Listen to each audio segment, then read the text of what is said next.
이번 사태가 장기화되면 가장 우려되는 부분으로 에너지 쇼크를 꼽을 수 있습니다. 정부가 당장은 물가보다 경기 회복에 초점을 맞추고 있지만 원유 수입 의존도가 높은 우리 경제 구조상 수출과 물가 모두 부담이 커질 수 있습니다.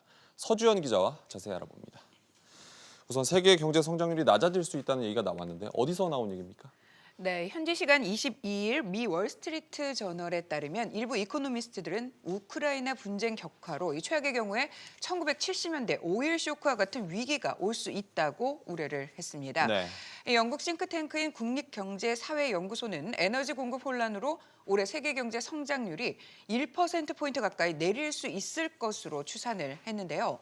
가스의 47%, 원유의 25%를 러시아에서 공급받는 유로존의 올해 성장률이 기존 전망인 3.8%에서 1.1%로 1.7%포인트 떨어지는 등 세계적으로 물가 상승과 인플레이션의 위협이 커질 수 있다는 것이 해당 연구소의 분석입니다. 우리 경제 주요 특성 중에 하나가 무역 의존도가 높다는 건데 말씀하신 내용대로라면 지금 타격은 피할 수 없는 겁니까? 네, 그렇습니다. 이 수출입 총액을 GDP에 대비한 무역 의존도를 살펴봤을 때 코로나19로 수출입 부진한 시기에도 우리나라는 60% 선이었고 최근 10년간 최고 86%까지 갔었는데요. 네. 사태가 장기화되면서 이 수출길이 막히거나 물류 비용이 올라갈 경우 우리 경제에 곧바로 부담이 됩니다. 전문가 얘기 들어보시죠. 한국이 세계 무역 의존도 2위 정도로 한국은 수출과 수입으로 먹고 사는데 물류가 막히고 이동이 작아지고 한국의 모든 수입 물가가 오르면서 한국 경제는 굉장히 어려운 상황에 놓여 있다.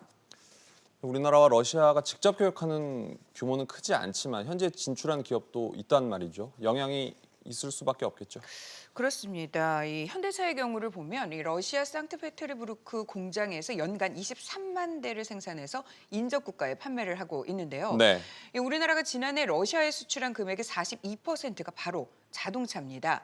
한국자동차산업협회에 따르면 국지전 충돌 시에는 10%가량, 전면전으로 확대될 경우에는 러시아 내수 판매가 29%까지 감소한다고 예상을 했습니다. 네.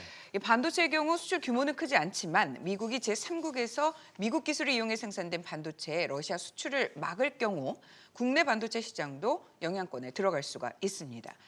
또 러시아, 우크라이나의 원자재 의존도가 큰 항공, 해운, 석유화학 같은 업계는 원자재 가격이 급등해서 타격을 받을 수 있는 상황입니다.